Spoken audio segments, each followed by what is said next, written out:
आप बता सकते हैं ये क्या है? ये गेहूँ के आटे की नई रेसिपी है।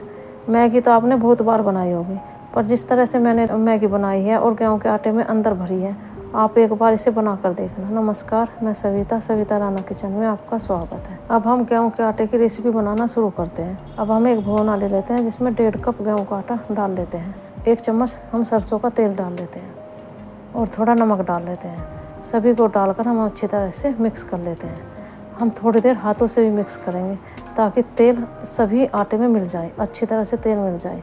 और जिस समय हम गेहूं के आटे की रेसिपी बनाएंगे वो हमारी रेसिपी की पपड़ी बहुत सॉफ्ट बने। इस तरह से हम आटे को अच्छी तरह से मिक्स कर लेते हैं। अब हम इस तरह धीरे धीरे, आप देख सकते हैं, अच्छी तरह से मिक्स कर लेते हैं। अब हम थोड़ा थोड़ा पानी डाल लेते हैं और आटा गूँथ कर हम तैयार कर लेते हैं। हम आटा ना तो ज़्यादा पतला गूँथते हैं और ना ज़्यादा टाइट। अब आटा हमारा गूँथकर तैयार हो गया है। अब हम दूसरा बर्तन लेते हैं जिसमें हम 1.5 चम्मच गेहूँ का आटा डाल लेते हैं और थोड़ा पानी डालकर एक घोल बनाकर हम तैयार कर लेते हैं। इस तरह से हम घोल बनाकर तैयार कर लेते हैं। आप देख सकते हैं हमारा घोल बनकर तैयार हो गया है।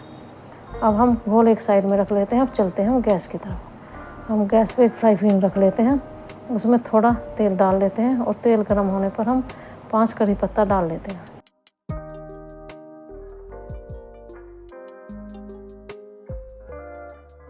और उन्हें भूनने पर थोड़ी कटी हुई प्याज डाल लेते हैं और धीरे धीरे हम भूनते रहते हैं। ब्राउन होने तक हम भूनते रहते हैं।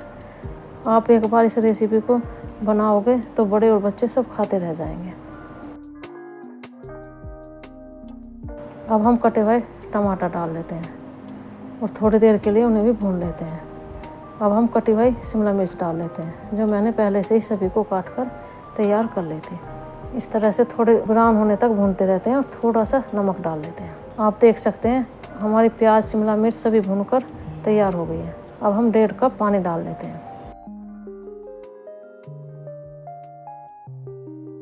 और उबाल आने पर हम मैगी डाल लेते हैं और धीरे धीरे हम चलाते रहते हैं। मैगी तो बहुत तरह से बनाई जाती है। आपको कौन सी मैगी पसंद है, कमेंट करें।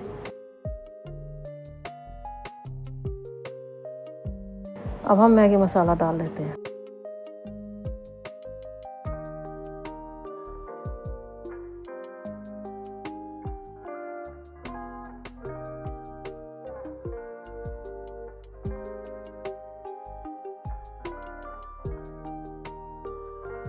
इस तरह से हमारी मैगी बनकर तैयार हो गई है। अब हम मैगी एक साइड में रख लेते हैं। अब हम आटा ले लेते हैं। आटा हम थोड़ा और गूंद लेते हैं। इस तरह से हम अच्छी तरह से आटा गूंद लेते हैं।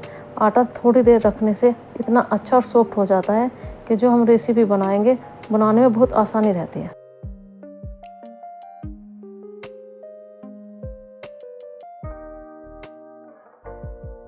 हम आटे की आधी लोई ले लेते हैं।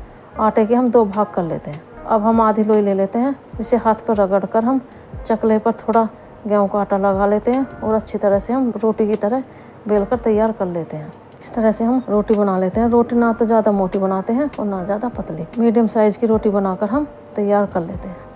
आपके घर में अचानक कोई मेहमान आ जाए, थोड़ी ही देर में हम इस रेसिपी को बनाकर मेहमान के सामने रख देंगे तो मेहमान भी ये पूछेंगे ये किस चीज़ के पकोड़े हैं। ना तो ये पकोड़े हैं, ना ही समोसे हैं। ये इतने अच्छे और टेस्टी लगते हैं कि आप बता नहीं सकते। अब हमारी रोटी बेलकर तैयार हो गई है। अब जो मैंने मैगी बनाई थी उसे हम रोटी पर डाल लेते हैं। चारों तरफ से हम अच्छी तरह फैला लेते हैं। ये रेसिपी बहुत तरह से बनाई जाती है। इसे हम आलू से भी भरकर बना सकते हैं और खाली मसाले से भी बना सकते हैं, लेकिन मैगी से बनाने में मज़ा है वो आलू में और उनमें नहीं है। इस रेसिपी को मैगी से बनाकर खाएंगे तो ना तो इनका पकौड़ों का स्वाद और ना ही समोसा, इसका स्वाद अलग ही होता है। आप एक बार इसे ज़रूर बनाना।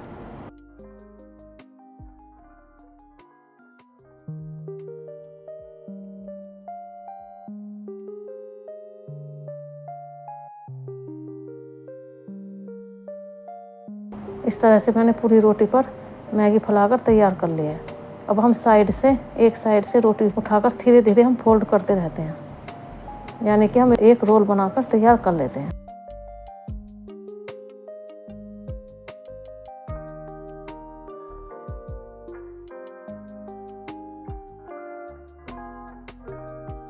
इस तरह से पूरी रोटी हमने फोल्ड कर ली है।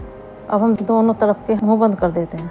इस तरह से हम बंद कर लेते हैं और थोड़ा हल्के हाथ से एक रोल बनाकर हम तैयार कर लेते हैं। जो रोटी का जोड़ है हम उस पर थोड़ा सा पानी लगाकर बंद कर लेते हैं ताकि ये खुला नहीं। अगर ये खुल गया तो हमारी रेसिपी ख़राब हो जाती है।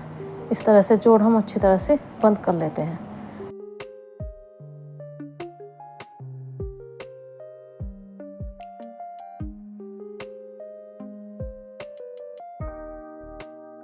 अब हमारा रोल बनकर तैयार हो गया है।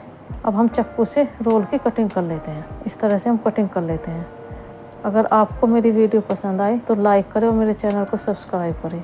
वीडियो पसंद ना आए तो डिसलाइक भी कर सकते हैं ताकि हमें पता चले हमारी वीडियो कैसी है। इस तरह से सभी रोल मैंने काट कर तैयार कर लिए हैं और थोड़ा हाथ से दबा दबा कर हम इन्हें सेट कर देते हैं। खाने में इतनी अच्छी लगेगी कि आप एक बार बनाओगे तो बार बार बनाओगे।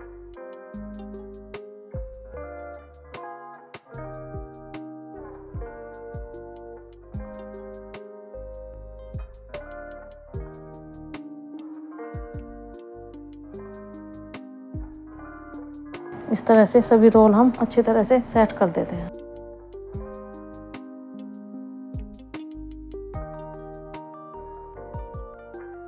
सभी रोल हमारे बनकर तैयार हो गए हैं। अब हम इन्हें एक साइड में रख देते हैं। अब चलते हैं हम गैस की तरफ। हम गैस पर कढ़ाई में थोड़ा तेल गरम कर लेते हैं और जो मैंने गेहूं के आटे का घोल बनाया था उसमें रोल डालकर और थोड़ा चम्मच से घोल में घुमाकर हम कढ़ाई में तल लेते हैं। सभी रोलों को हम घोल में डाल लेते हैं और धीरे धीरे चम्मच से निकाल कर हम तेल में तल लेते हैं। गैस मीडियम रखते हैं। आप एक बार इस रेसिपी को ज़रूर बनाना, क्योंकि ये रेसिपी ना तो समोसे का स्वाद होता है ना ही टिक्की का स्वाद है। इसका स्वाद बहुत अच्छा होता है। जो आप एक बार खाओगे तो इसे हफ्ते में 2 बार ज़रूर बनाओगे। ये नई रेसिपी है, आप एक बार इस रेसिपी को ज़रूर बनाना। इस तरह से हम मीडियम गैस पर तलते रहते हैं। हम जब तक तलते रहते हैं जब तक रंग ना बदल जाए। हम ब्राउन रंग तक इन्हें तलते रहते हैं और गैस मीडियम रखते हैं।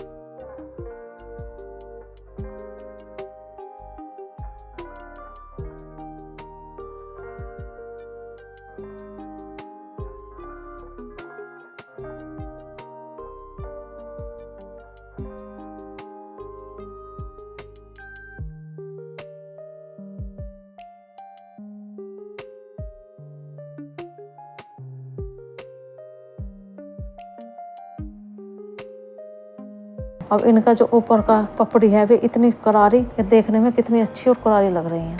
इस तरह से गेहूं के आटे की रेसिपी बनकर हमारी तैयार हो गई है। ये रेसिपी मैदा की भी बनाई जाती है, लेकिन मैंने गेहूं के आटे की बनाकर तैयार की है क्योंकि घर में गेहूं का आटा है। मैं घर के ही सामानों से बनाकर तैयार कर ली है। बस बाहर से एक मैगी लानी पड़ी थी, नहीं तो घर के ही सामानों से मैंने रेसिपी बनाकर तैयार की है। आप एक बार इस रेसिपी को ज़रूर बनाना। इस तरह से गेहूं के आटे की रेसिपी हमारी बनकर तैयार हो गई है। अब हम एक प्लेट ले लेते हैं, उसमें बनी हुई रेसिपी डाल लेते हैं और खाने के लिए तैयार कर देते हैं।